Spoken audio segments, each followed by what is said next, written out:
Wah, banyak orang pasti tidak asing dengan lagu opening anime satu ini. Gimana enggak?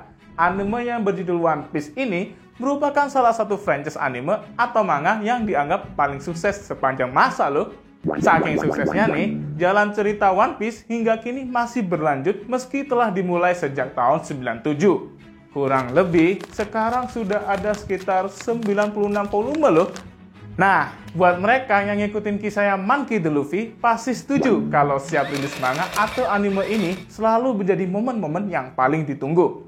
Siapa juga yang gak bakal tertarik dengan tingkahnya Luffy, Sanji, Zoro, Usopp, Nami, dan kawan-kawan lainnya.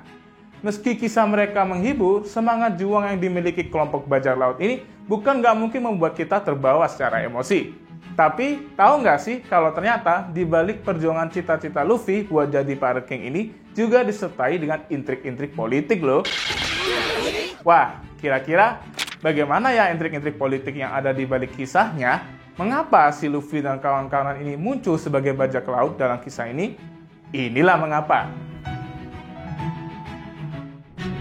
One Piece merupakan sebuah franchise manga yang biasa terbit di majalah Shonen Jump dan franchise anime yang diproduksi oleh Toei Animation. Kisah dari manga ini ditulis oleh artis manga yang bernama Eiichiro Oda. Nah, ceritanya nih bermula dari tokoh yang bernama Luffy. Si Luffy ini memiliki idola dan childhood hero yang bernama Shanks. Nah, dari si Shanks ini, Luffy pengen berjuang buat jadi King of Pirates, sebuah gelar yang diberikan untuk bajak laut terkuat. Ya, meski ceritanya nggak terlalu berfokus pada dinamika politik, tanpa kita sadari latar belakang yang bersifat politis turut menyertai perjuangan Luffy dan kawan-kawan dalam mengarungi luasnya lautan. Golden Age of Piracy yang ada di kisahnya One Piece misalnya, disebut-sebut terinspirasi dari kisah nyata loh, yakni era sejarah dengan nama yang sama pada abad ke-17 hingga ke-18. Zaman emas bajak laut ini seenggaknya dibagi menjadi 3 periode waktu. Yang pertama adalah era Buccaneer pada tahun 1650 sampai 1680. Pada periode ini, bajak laut yang berasal dari Prancis, khususnya di Jamaika dan Tortuga seperti Pierre Le Grand, secara aktif menyerang kapal-kapal Spanyol di Laut Karibia. Selanjutnya, periode yang kedua adalah periode Pirate Round pada tahun 1690-an. Kebanyakan bajak laut pada era ini berasal dari Inggris dan bergerak di Samudra Hindia serta Laut Merah. Targetnya sih kebanyakan pedagang Muslim dan pedagang East India Company atau EIC. Beberapa tokoh bajak laut yang terkenal adalah Edward England, Christopher Condon, dan John Taylor. Terus, periode yang terakhir nih berkembang pada tahun 1716 sampai 1726 ketika berakhirnya Perang Spanish Succession yang menyisakan banyak pelaut asal Inggris dan Amerika menjadi pengangguran. Ya, walhasil, banyak dari mereka akhirnya mengarungi lautan di berbagai wilayah dari Karibia, Amerika Utara, Afrika, hingga Hindia. Nah, salah satu tokoh terkenal pada era ini muncul juga loh di film Pirates of the Caribbean, yakni Blackbeard. Selain karena inspirasi sejarah, latar belakang politis di anime ini juga terlihat dari bagaimana konflik tercipta antara tokoh-tokoh bajak laut. Nggak cuma bajak lautnya juga, ada juga kelompok-kelompok antagonis lainnya yang dikenal sebagai Marine dan World Government. Dari sini nih, sisi politik dalam One Piece turut menjadi background dalam story-nya. World Government ini berperan sebagai pemerintahan negara-negara yang bersatu menciptakan peraturan dan dunia namun dianggap korup. Para bajak laut ini akhirnya bergerak di luar sistem yang dibangun oleh World Government ini nih.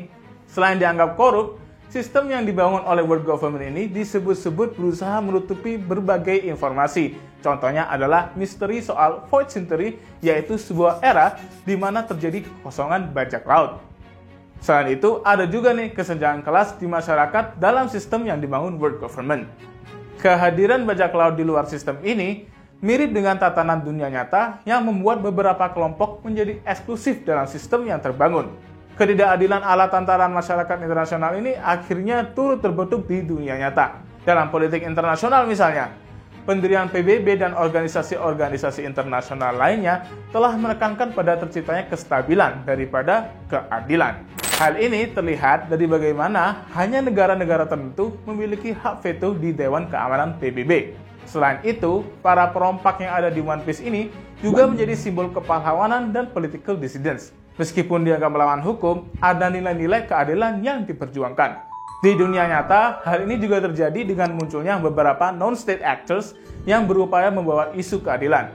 Beberapa di antaranya adalah kelompok bernama Neptune's Navy dan Sea Shepherd yang memperjuangkan isu anti penangkapan paus dan isu lingkungan. Perjuangan mereka yang dianggap melibatkan kekerasan membuat mereka dilabeli sebagai terorisme oleh pemerintah Jepang. Selain Jepang, beberapa negara juga menyatakan tidak sepakat dengan cara ekoterorisme ini.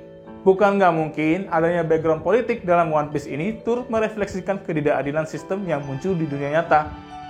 Jangan-jangan aktor-aktor negara seperti Sea Shepherd ini bisa saja jadi bajak laut ala Luffy di dunia nyata. Kalau menurut kalian, perlu nggak sih ada kelompok-kelompok di luar sistem yang berjuang ala Luffy di One Piece? Atau kalian lebih setuju kalau keteraturan sistem perlu dipertahankan biar damai-damai aja? Jangan lupa komen pendapat kalian ya.